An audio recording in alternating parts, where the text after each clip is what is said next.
capítulo 20 del libro de Números, la roca de Israel.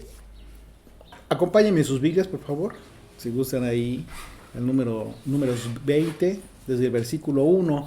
Dice, llegaron los hijos de Israel, toda la congregación, al desierto de Sin, en el mes primero, y acampó el pueblo en Cádiz, y allí murió María, y allí fue sepultada. Bueno, es un lugar en donde, a través de la historia, desde que Israel sale de Egipto, protagonista este lugar de muchos eventos importantísimos.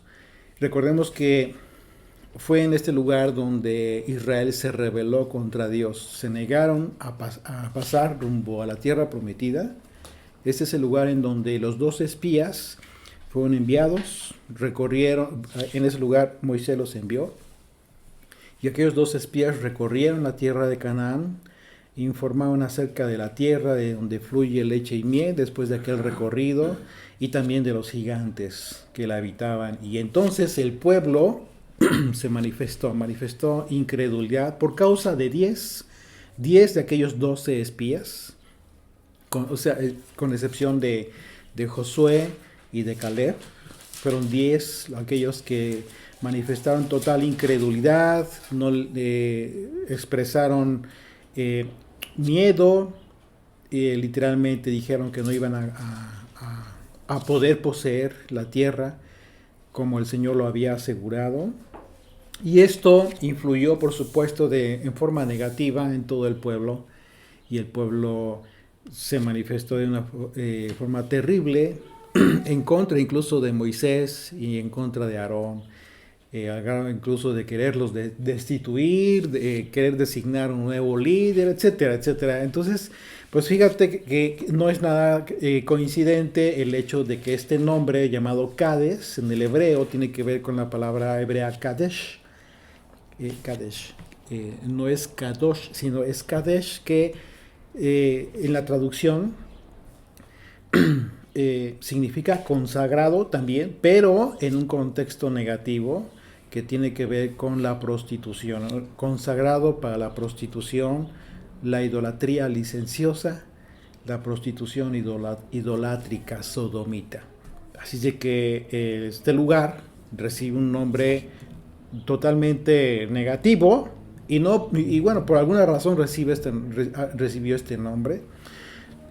Así es de que el nombre de este lugar se relaciona con lo que se vivió en aquel acontecimiento, si consideramos que la incredulidad a Dios tiene una íntima relación con la actitud de la prostitución espiritual. ¿Ok?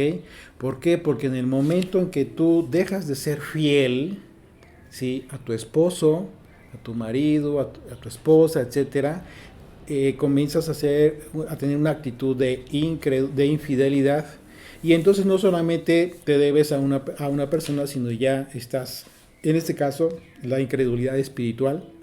Ya ellos estaban creyendo en otros dioses, estaban creyendo en otras influencias espirituales totalmente negativas, que van en contra totalmente de la enseñanza, de los mandamientos, de todo el propósito divino que Dios estaba estableciendo en el pueblo. Así es de que, como dice en el texto, Miriam, la hermana de Moisés y de Aarón, murió aquí en este lugar, precisamente en el mes primero.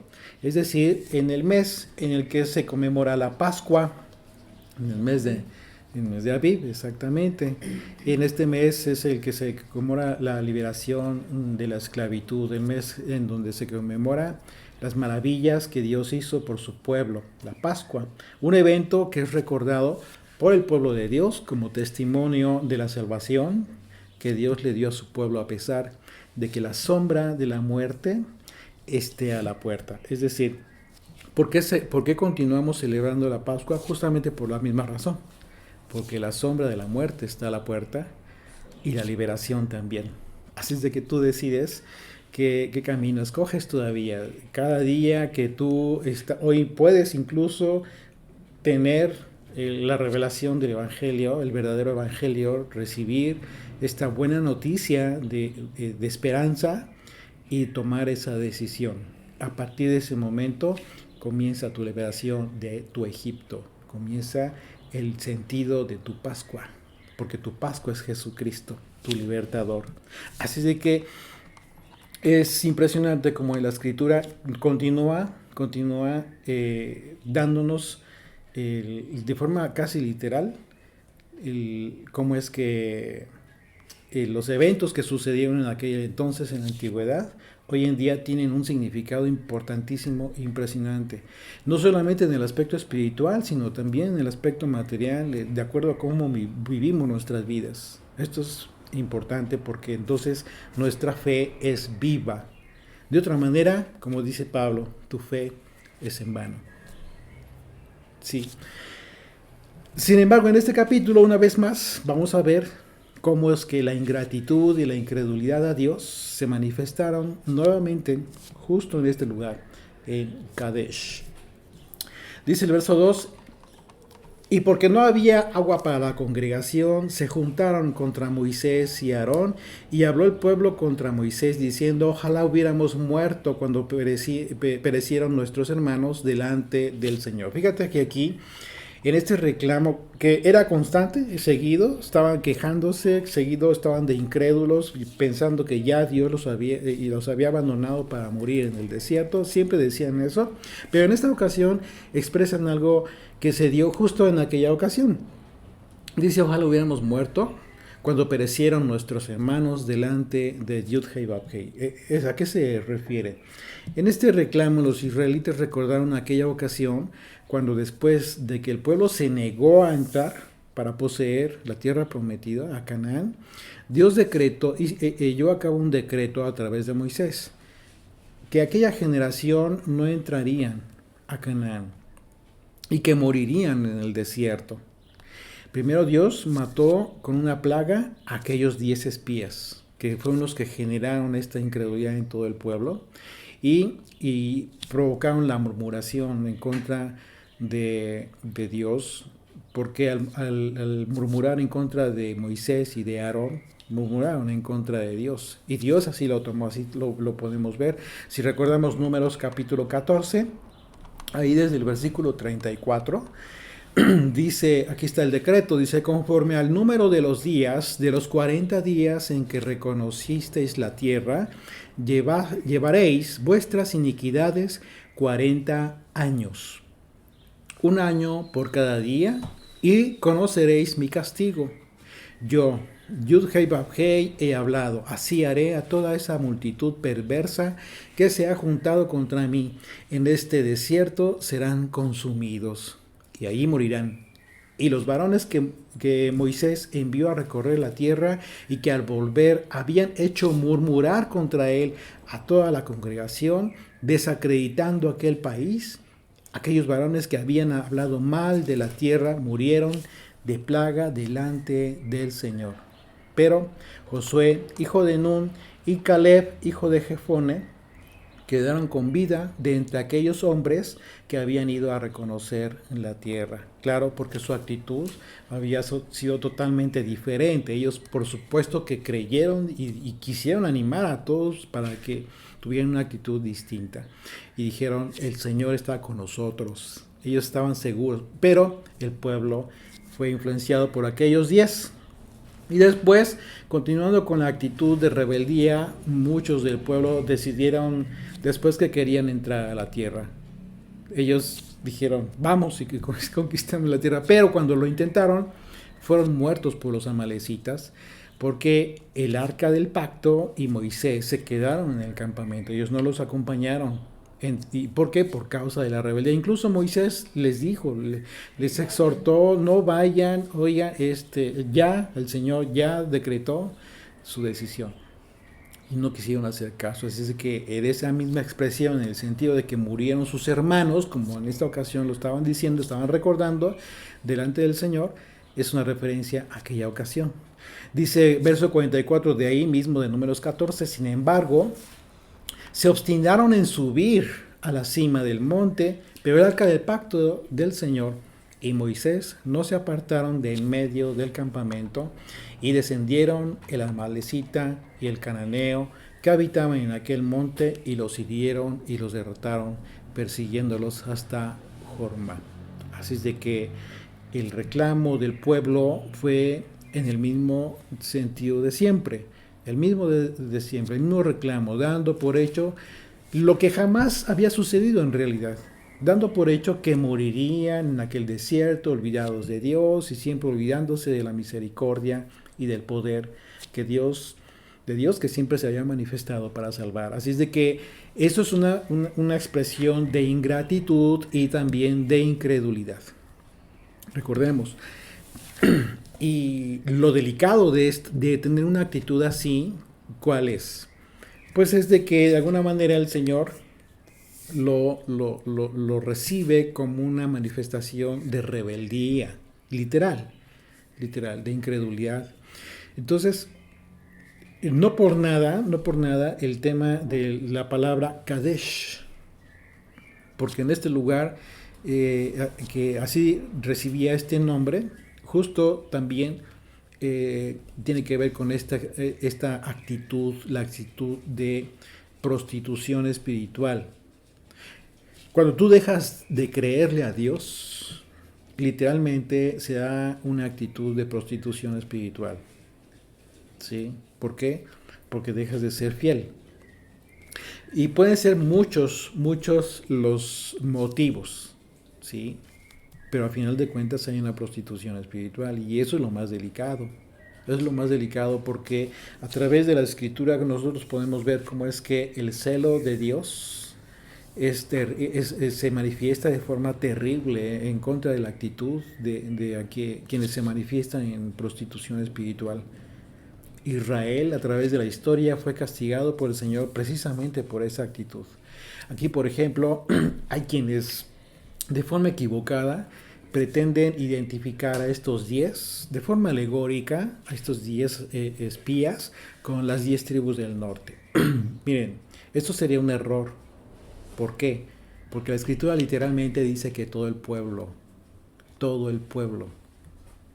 independientemente de que quizás las familias de Josué y de Caleb, quizás ellos se permanecieron, a lo mejor creyendo en lo que ellos mismos decían, Josué y Caleb, eso no significa que la escritura no se refiera a todo el pueblo. Literalmente todo el pueblo se manifestó en incredulidad y todo el pueblo fue castigado. Literalmente dice la escritura toda aquella generación. Entonces no checa.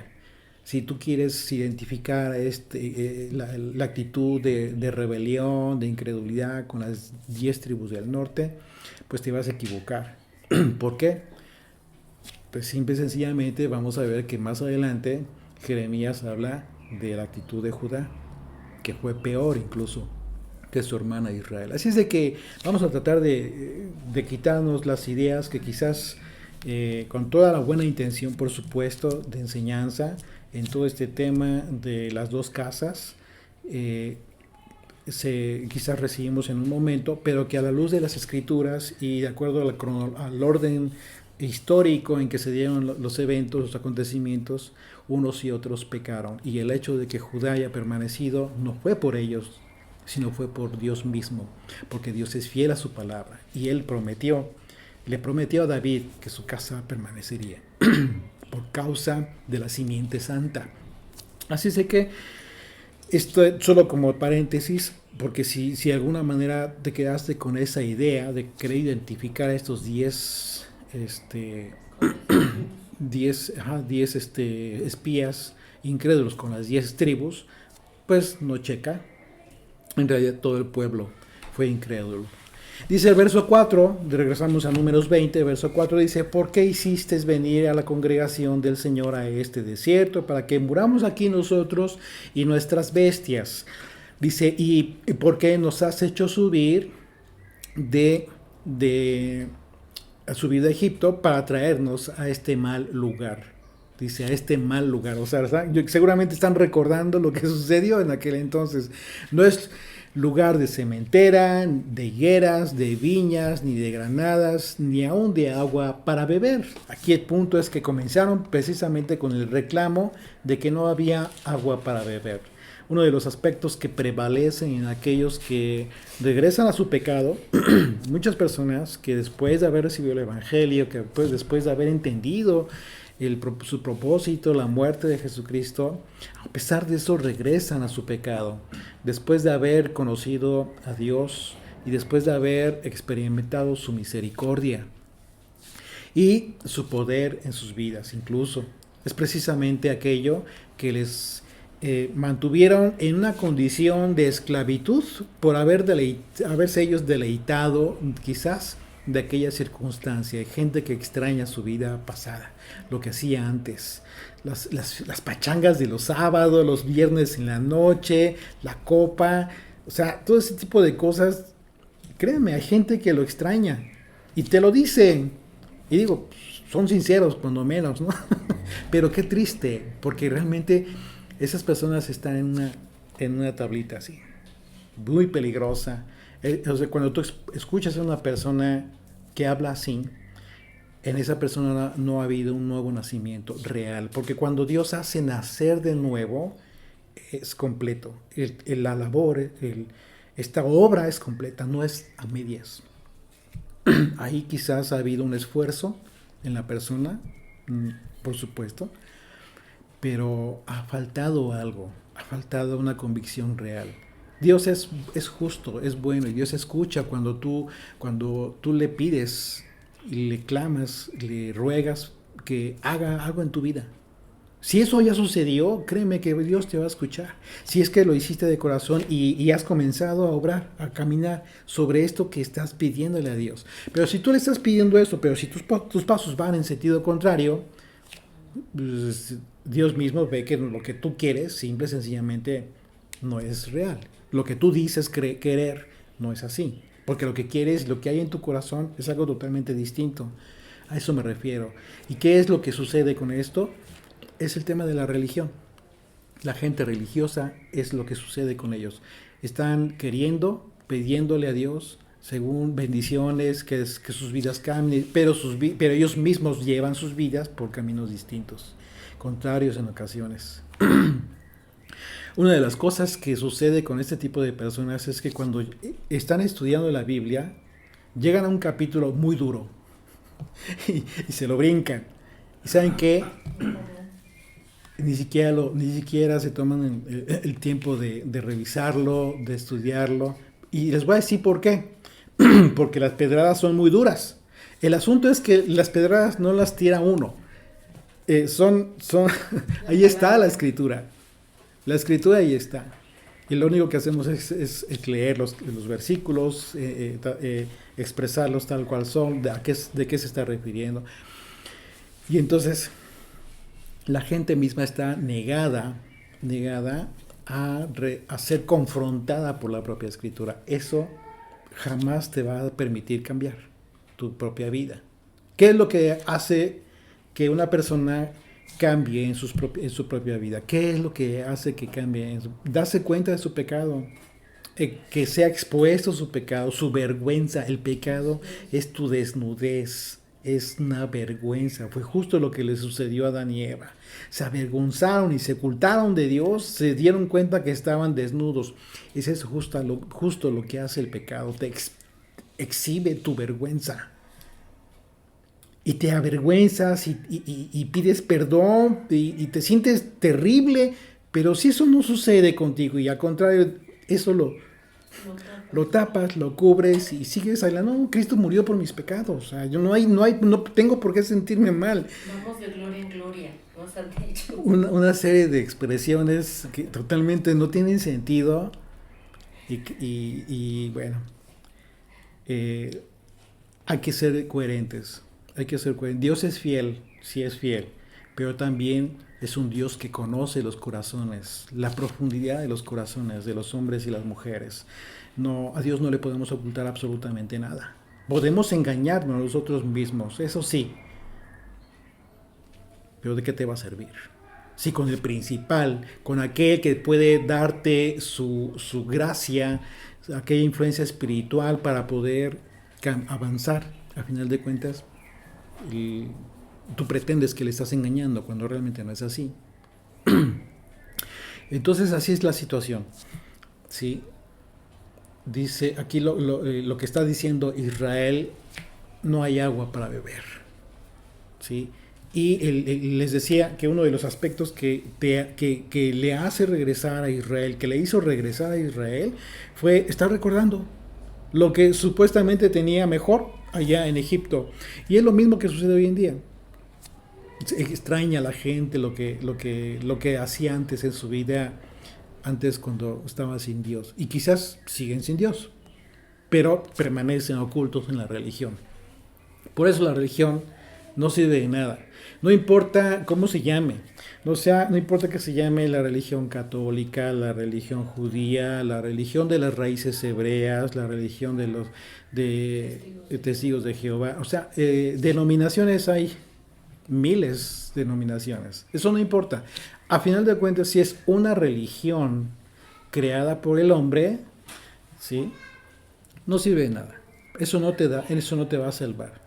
Si observamos el texto, aquí refiere que los israelitas se estaban quejando porque les hicieron salir de Egipto. El pueblo de Israel siempre lo expresó. Siempre. Desde que salieron, luego ahí en Meriba. ¿Recuerdas?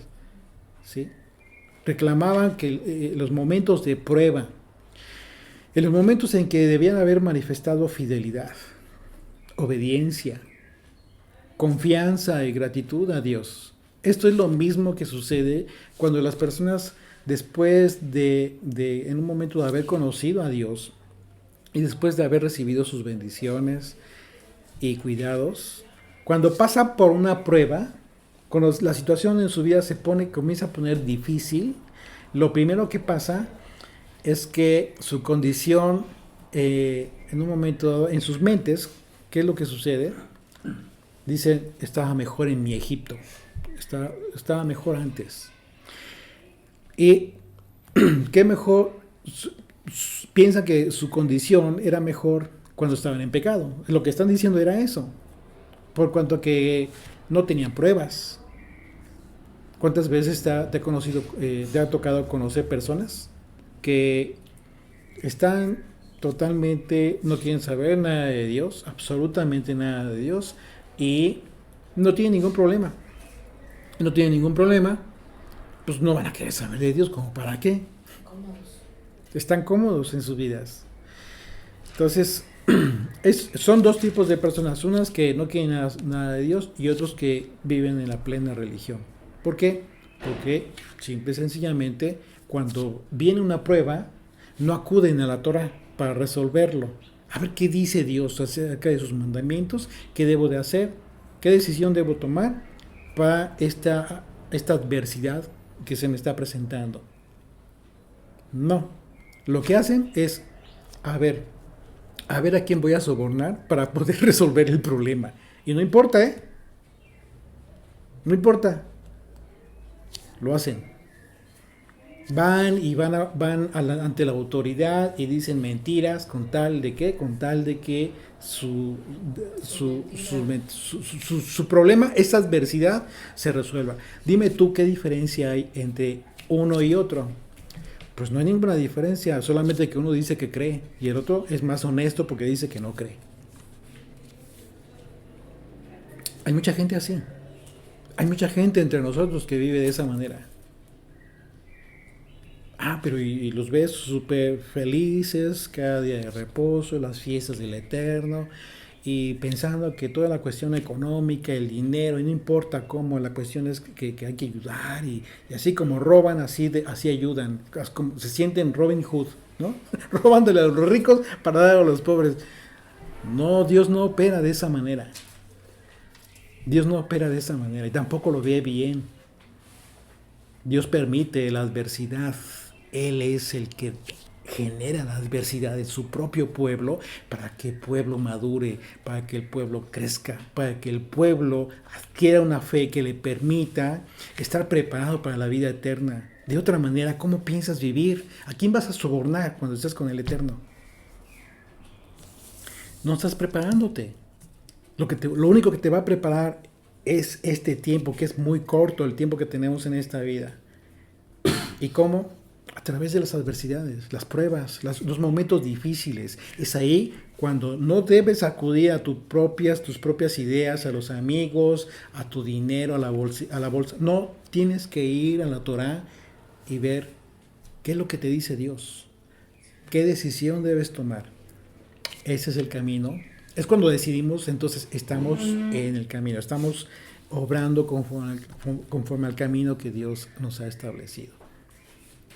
Así es de que muchos que no quieren adversidades en sus vidas, pues de antemano procuran no vivirlas, evitarlas a costa de lo que sea, no importa. Y una de las formas de alcanzar ese objetivo es evitando el camino puesto por Dios, evitando cumplir su ley. Un camino en donde siempre habrá adversidad, no para perjudicar nuestras vidas, porque Dios no establece la adversidad para perjudicarnos. Dios pone la adversidad para que su pueblo crezca, su pueblo sea fuerte, sea maduro.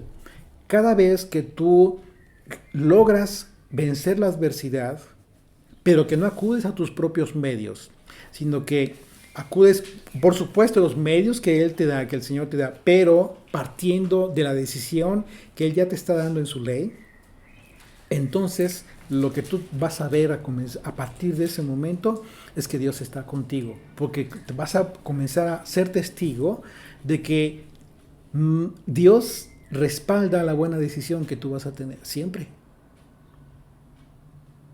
Así es de que muchas personas viven vidas con una hipocresía tal que se dicen creyentes por cuanto que son conscientes del poder de Dios y porque han experimentado su misericordia. Pero en realidad, lamentablemente, viven sus propias vidas en Egipto. ¿Sí? Conforme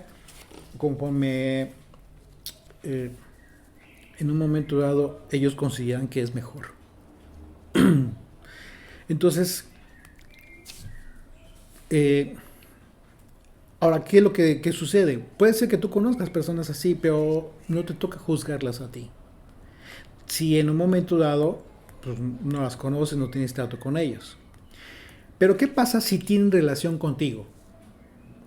¿Qué pasa si están en la congregación donde tú te reúnes, en tu grupo, etcétera? ¿Cuál tendría que ser tu responsabilidad ante esta actitud que tú sabes que están teniendo estas personas, porque eres testigo, acerca de lo que hacen? Bueno, en el capítulo 5 de la carta del apóstol Pablo a los Corintios, él dice lo que debemos hacer. Él mismo pregunta, ¿por qué he de juzgar a los que son de fuera? ¿No debemos juzgar a los que están dentro?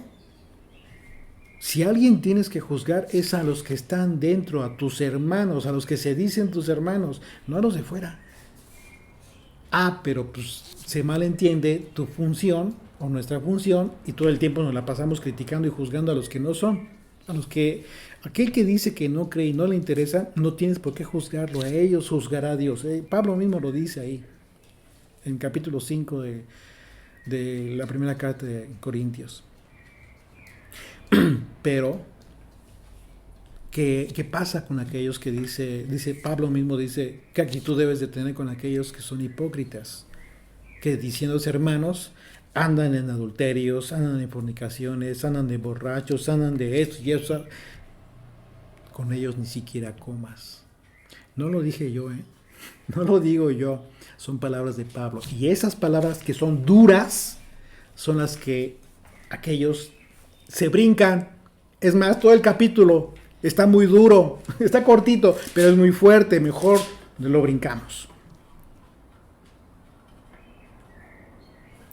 Qué terrible, porque Pablo, justo en el capítulo 15, cuando habla de la resurrección de los muertos, está dando testimonio de que todo lo que él hizo, hablando de lo que enseñó, lo que escribió en todas sus cartas, no fue por él, sino por la gracia de Dios, por el Espíritu de Dios que siempre lo llevó y lo condujo y le indicó qué hablar, qué decir, qué escribir, qué enseñar. Todo en la Escritura es lo que debemos de recibir. Así es de que bueno, Dice, continuamos ahí en el verso 6, dice, y se fueron Moisés y Aarón de delante de la congregación, y era la actitud de siempre que tenían ellos dos, ¿sí? Moisés y Aarón, ¿qué hacían? Iban y después de recibir este reclamo del pueblo, consultaban al Señor. Y de delante de la congregación, a la puerta del tabernáculo de reunión, y se postraron sobre sus rostros, y la gloria del Señor apareció sobre ellos, y habló el Señor a Moisés diciendo, toma la vara y reúne la congregación. Fíjate lo que le dice, ¿eh? Toma la vara. Dice, toma la vara y reúne la congregación, tú y Aarón, tu hermano, y hablad, subraya aquí, dice, y hablad a la peña a vista de ellos. La idea de Dios era que dar testimonio de las maravillas de Dios, lo que iba a hacer Dios por ellos, estos que estaban reclamando por agua. Toma la vara y reúne la congregación, tú y Aarón, tu hermano, y hablad a la peña a vista de ellos, y ella dará su agua, y le sacarás aguas de la peña, y darás a beber a la congregación y a sus bestias. Justo porque también, incluso hasta por sus bestias también reclamaron. Bueno, la actitud característica de Moisés y de Aarón siempre fue esta, ¿no? Fue de interceder por el pueblo, y así lo hicieron una vez más, y Dios le respondió diciéndole a Moisés que usara la vara. Recordemos que la vara, ¿sí?, a la que se refirió el Señor aquí, la que usó Moisés, la propia escritura la identifica como la vara de Dios. Éxodo capítulo 4, verso 20, podemos leer esta expresión cuando dice, entonces Moisés tomó su mujer y sus hijos, cuando ya Moisés iba de regreso a Egipto, para liberar a Israel, de acuerdo al mandamiento que recibió de Dios.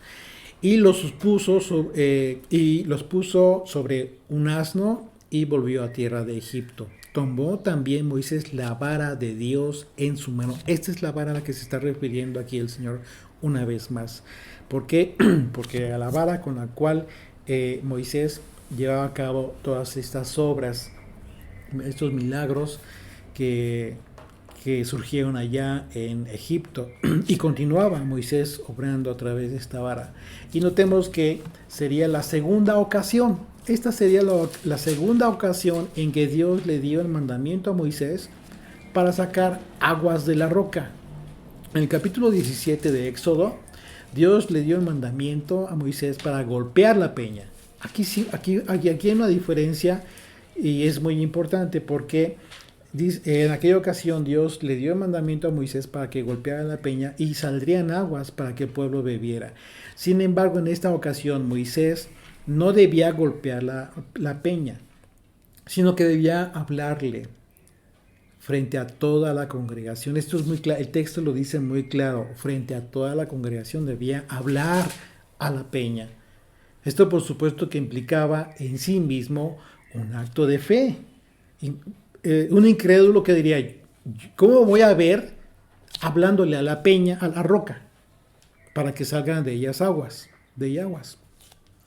Pero esto sí, por supuesto, un incrédulo, pero en el caso de Moisés y en caso de todo el pueblo, después de haber vivido todas las maravillas que Dios hizo en ellos, pues por supuesto que era muy obvio y era entendible que Dios diera una instrucción así. Esto por supuesto que implicaba un acto de fe entonces, y de testimonio también del poder que Dios estaba depositando en Moisés. Por eso era importante que Moisés llevara a cabo el mandamiento que le estaba dando literal. Dice el verso 9, entonces Moisés tomó la vara de delante del Señor como él le mandó. Reunieron Moisés y Aarón a la congregación delante de la peña y les dijo, oíd ahora rebeldes. O sea, primer error. Ese no fue el mandamiento que recibió de parte de Dios. Pero Moisés les habla así, oíd ahora rebeldes, ¿os hemos de hacer salir aguas de esta peña? Pregunta. Y esto te estás dando cuenta que implica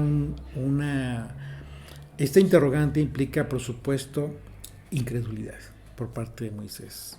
Va a haber ocasiones en que el testimonio que debes dar tú frente a los incrédulos Será un testimonio de confianza, de fe, de honra a Dios, y esto es justo lo que debía manifestar Moisés, una honra a Dios. Sin embargo, veremos que incluso Moisés manifestó incredulidad en este momento, en que su paciencia pues declinó a final de cuentas, ya estaba cansado Moisés, su paciencia declinó, lo que nos permite entonces por otro lado también confirmar y entender que el hombre y la mujer mientras estemos nosotros en la condición de la carne, en este mundo, seremos susceptibles de fallar en nuestro testimonio. No podemos dar por hecho que no vamos a fallar o que no hemos fallado. Al contrario, debemos dar por hecho que hemos fallado. Porque sería un error andar y caminar por la vida sintiéndonos que somos perfectos en nuestro caminar. No es cierto. Y esto quedó como registrado en la Escritura para testimonio de que nada más y nada menos aquel hombre que fue considerado como el hombre más manso de todos sobre la tierra, también se equivocó y actuó incluso de esta manera. Estaba cansado Moisés. Moisés estaba enojado, ejecutó con ira y estaba este mandamiento con ira y estaba preguntando como si no fuera posible que de la peña salieran aguas, a pesar de que Dios le dijo lo que tendría que hacer. Es decir, Moisés dudó.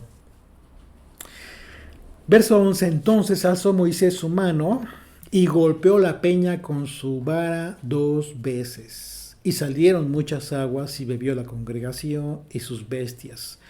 Estas fueron aguas de la salvación. Aguas de la salvación que una vez más Israel recibió de la roca.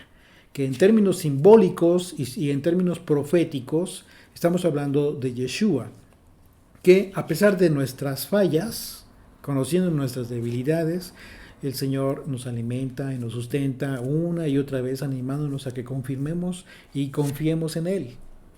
¿Sí? Así es de que, y dice el verso 12, fíjate, aquí ya viene la respuesta del Señor, dice, y el Señor dijo a Moisés y a Aarón, por cuanto no creísteis en mí, para santificarme delante de los hijos de Israel, por tanto, no meteréis esta congregación en la tierra que les he dado.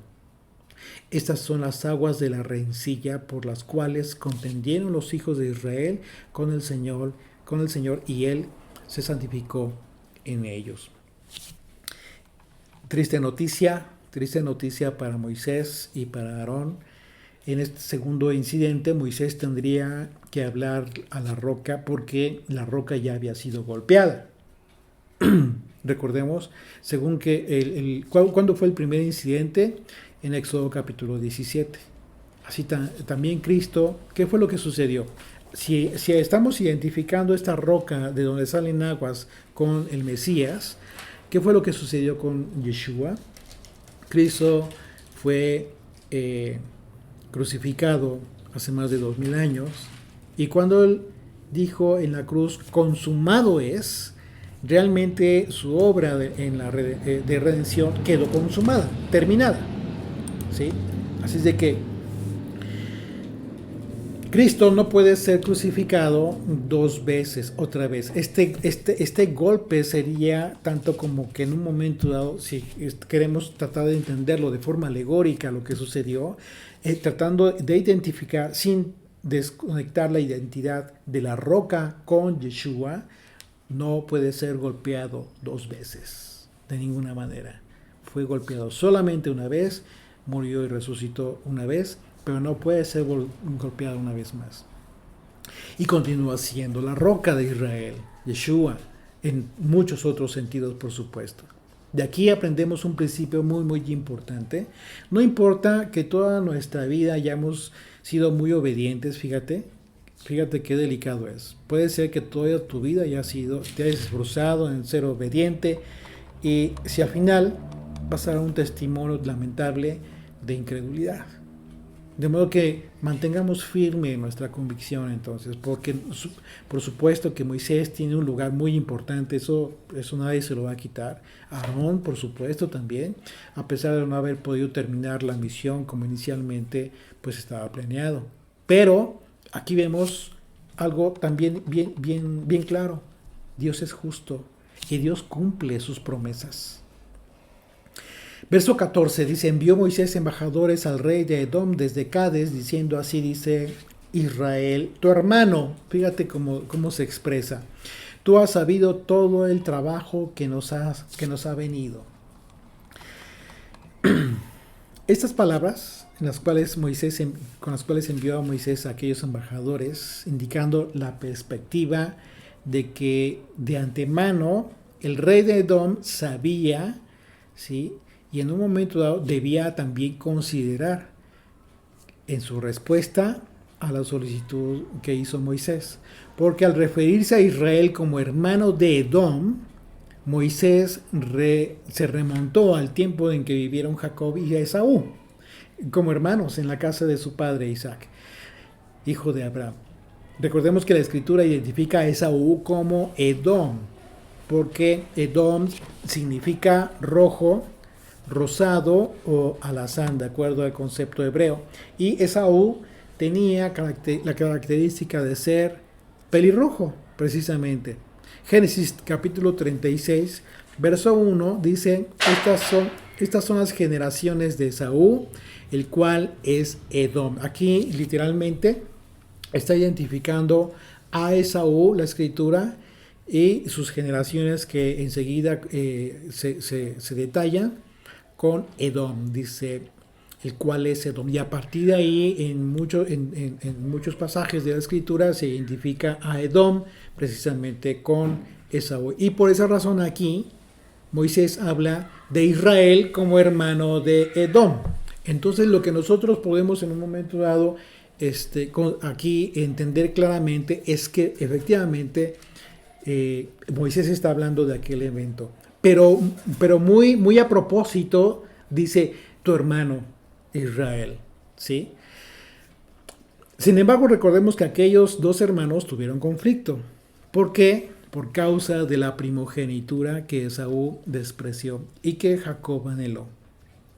Independientemente de que años después, de que volverían en un momento a encontrarse, aparentemente en paz, ¿sí? Ellos quedaron en paz, se reconciliaron, etcétera, pero se separaron, no volvieron a vivir juntos, tomaron caminos totalmente distintos. Y en este pasaje vemos que un aspecto profético de los acontecimientos que siempre se cumplen en las generaciones postreras, ¿sí? Y en el caso de las generaciones de Esaú, a quien se le identificó como Edom, posteriormente mantuvieron el rencor hacia Israel, que es la descendencia de Jacob, el hermano de Esaú. Así es de que por esa razón es importante que entendamos esta expresión, Israel, tu hermano. ¿Por qué? Porque está hablando de los patriarcas. Verso 15, números 20 dice, ¿cómo nuestros padres, por favor, sí, pues sí, dice, cómo nuestros padres descendieron a Egipto y estuvimos en Egipto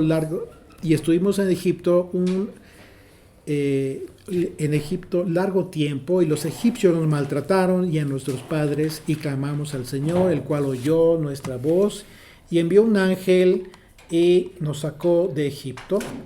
Y he aquí estamos en Cades, ciudad cercana a tus fronteras. Te rogamos que pasemos por tu tierra, no pasaremos por labranza, ni por viña, ni beberemos agua de pozos, por el camino real iremos, dice, sin apartarnos a diestra ni a siniestra hasta que hayamos pasado tu territorio. La petición era muy simple. Moisés estaba pidiendo autorización a Edom. Estaba pidiendo autorización para pasar por su territorio, ¿sí?, hacia la tierra prometida. El compromiso era que pasarían usando el camino principal, a eso se refiere con el camino real, el camino principal, sin desviarse hacia los viñedos, ni a los pozos de agua, ni a los sembradíos. Es decir, la promesa era que no tomarían nada de Edom para subsistir en un momento dado. Y en su caso lo pagarían, pero la promesa era esa, simplemente querían pasar. Y entonces dice el verso 18, Edom le respondió, no pasarás por mi país. La respuesta fue contundente y negativa, lamentablemente. Dice, de otra manera, saldré contra ti armado. Y los hijos de Israel dijeron, por el camino principal iremos, y si bebiéramos tus aguas, yo y mis ganados, daré el precio de ellas. Déjame solamente pasar a pie, nada más. Pero él respondió, no pasarás. Y salió Edom contra él con mucho pueblo y mano fuerte. Bueno, Edom negó rotundamente a Israel pasar por su territorio. Y encima de ello, dice la escritura, que salió contra Israel con mano fuerte. ¿Esto qué significa? Bueno, significa que Edom salió a resguardar sus fronteras fuertemente armado para evitar que Israel ingresara a su territorio. No significa que fue a hacer guerra, no, simplemente a resguardar su territorio. Lo que sucede hoy en día con cualquier país en donde hay conflicto, puede haber un conflicto bélico, lo que hace determinado país es defender sus fronteras con equipo militar, con las tropas militares que estén para resguardar su país. Pero aquí, ¿cuál es el problema que estamos viendo? Pues el problema que estamos viendo es que Edom actuó como si fuera totalmente su enemigo, Israel. Y eso, a través de la historia y de los profetas, Dios se lo recuerda a Edom y lo castiga y profetiza incluso lo que haría con Edom acerca de esta actitud que tuvo con su hermano. Dice el verso 21, dice, no quiso pues Edom dejar pasar a Israel por su territorio y se desvió Israel de él. Y partiendo de Cade, los hijos de Israel, toda aquella congregación vinieron al monte de Hor. ¿Por qué Israel entonces no entró a Edom si en un momento dado Israel siempre supo que el Señor estaba con ellos? Bueno, la razón es simple. Dios no autorizó este enfrentamiento, no autorizó entrar por la fuerza. Recordemos que Moisés no realizaba ninguna encomienda sin antes consultar con él. Así es de que en este caso vemos que Moisés no recibió instrucción de Dios para entrar por la fuerza a Edom, para atravesar. ¿Qué es lo que estábamos hablando hace un momento, por ejemplo? Tú y yo, ¿qué es lo que debemos hacer cuando tenemos una adversidad? Aquí Moisés se encontró con una adversidad. Tenía la necesidad de atravesar por Edom para no tener que dar toda una vuelta impresionante que le llevaría mucho gasto, desgaste físico, etcétera, etcétera, etcétera. Y era una adversidad en un momento dado. ¿Qué hubiese hecho un incrédulo? Bueno, lo que hicieron aquellos que murieron y que quisieron enfrentar a los edomitas en Cades. ¿Qué fue lo que quisieron hacer? No fueron con el Señor, no fueron autorizados por Dios, y en su caso fueron vencidos. Hicieron guerra, pero fueron vencidos por el Señor.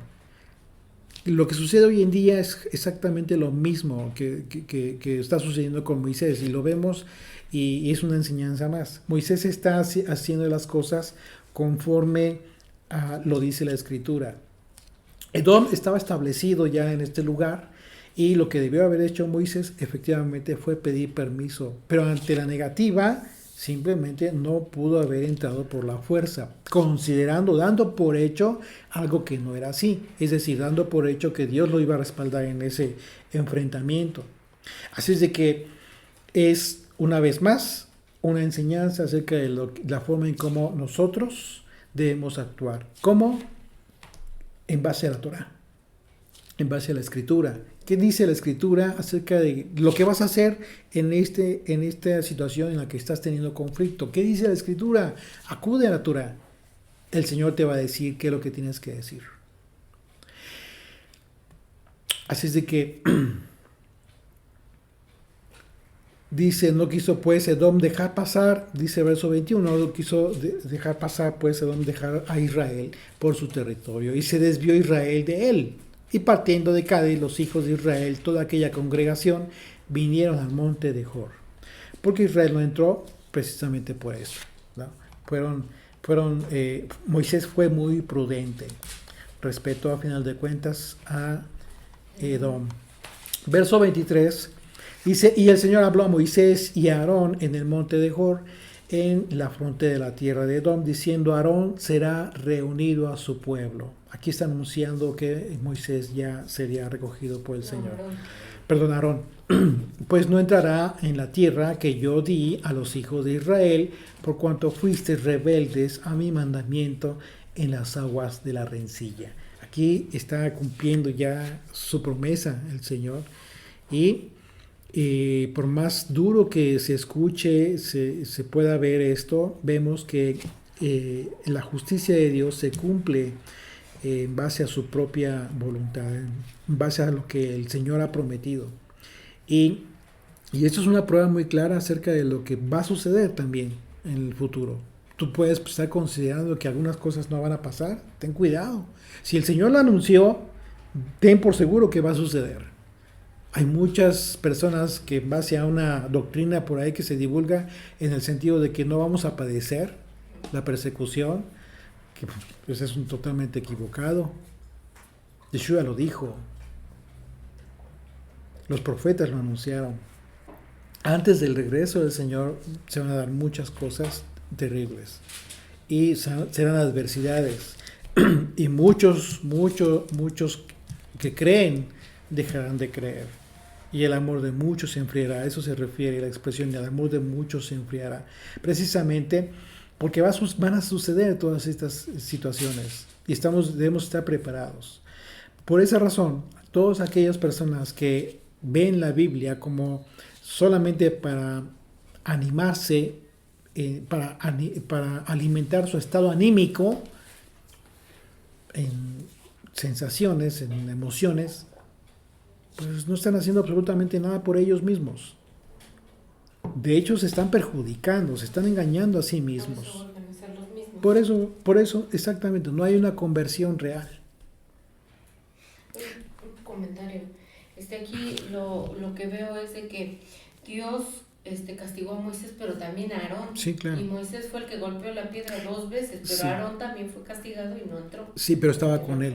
El problema es de que estaba con él y no dijo nada, se cayó como asintiendo a lo que Moisés estaba diciendo. Sí. Qué tremendo. Sí, acuérdate que siempre los mandó, habló con los dos en un momento dado. ¿Y cuál era la función de Aarón aquí?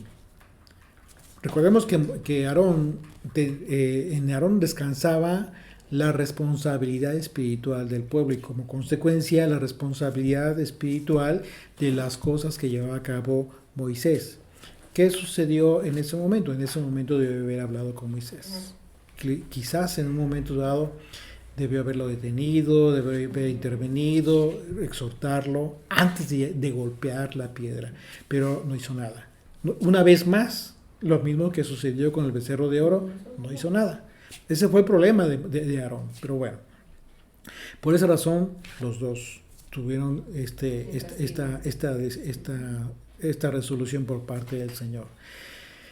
Y bueno, la incredulidad de Moisés y de Aarón en las aguas de la rencilla. La palabra rencilla en el hebreo es la palabra meribá, que significa altercado.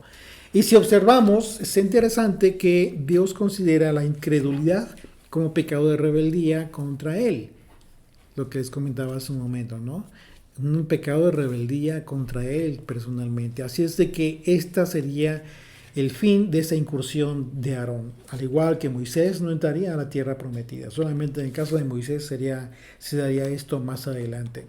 Dice el verso 25, toma a Aarón y a Eleazar su hijo y hazlos subir al monte de Hor y desnuda a Aarón de sus vestiduras y viste con ellas a Eleazar su hijo, porque Aarón será reunido a su pueblo y allí morirá. Y Moisés hizo como el Señor le mandó y subieron al monte de Hor a la vista de toda la congregación.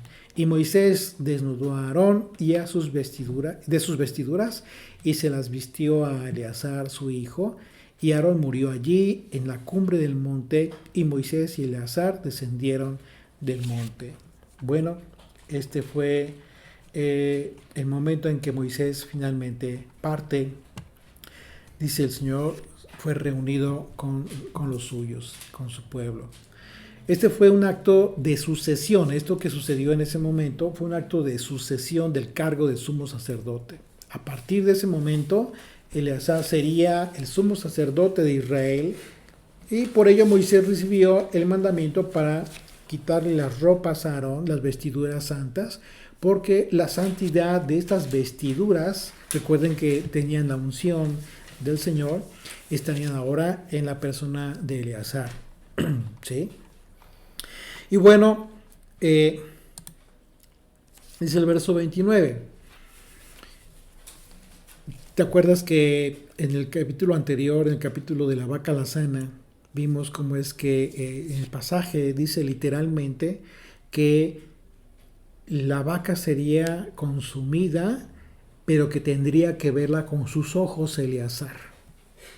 Desde entonces estaba en ese momento ya anunciando algo al Señor. Estaba ya llevando a cabo una sustitución, preparándolo en su momento. Así es de que, y luego dice, y dice el verso 29, y viendo toda la congregación que Aarón había muerto, le hicieron duelo por 30 días todas las familias de Israel. Llorar a los seres queridos cuando parten de este mundo es algo muy natural de todo ser humano, porque lamentas el hecho de que ya no vas a volver a ver a aquella persona, sabes que ya no estará entre nosotros. Sin embargo, ese lamento es pasajero, porque sabemos que tenemos una esperanza, la esperanza de la resurrección, una esperanza que fue testimoniada por muchos en Jerusalén ante la resurrección de Yeshua, un acontecimiento que hoy representa nuestra más grande esperanza.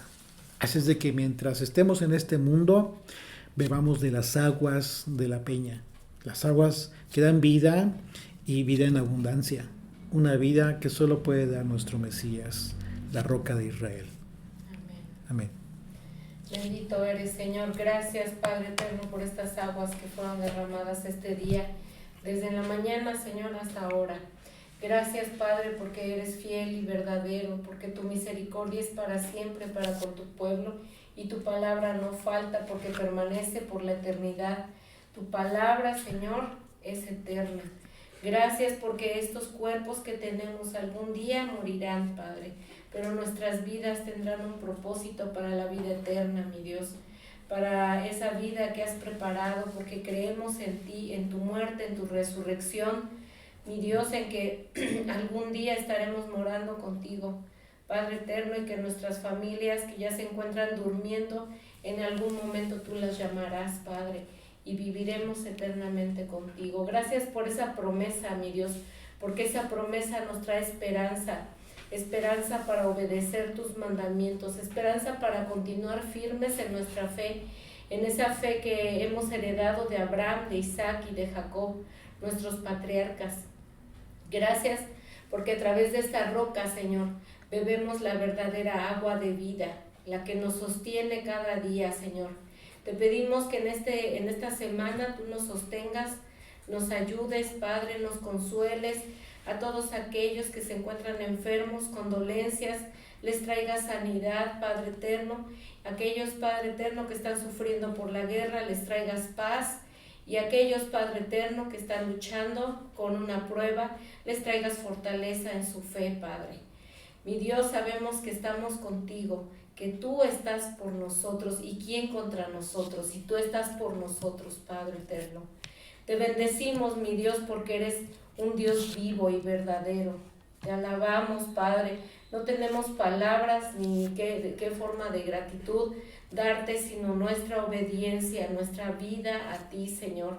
En alabanza, en adoración a ti, Padre, porque eres tan bueno y verdadero. Gracias te damos, Papito, y te pido por nuestros hijos, por los hijos de nuestros amigos, Señor, porque tú, Padre, derrames esta palabra, conviertas los corazones, soples aliento de vida, Señor, a los huesos secos de la casa de Israel, y que resuciten, Padre eterno, en ese avivamiento que esperamos ver con nuestros ojos, mi Dios, ese avivamiento de gratitud, en gratitud y amor a ti, a tu sacrificio, Señor, a lo que tú haces cada día por nosotros.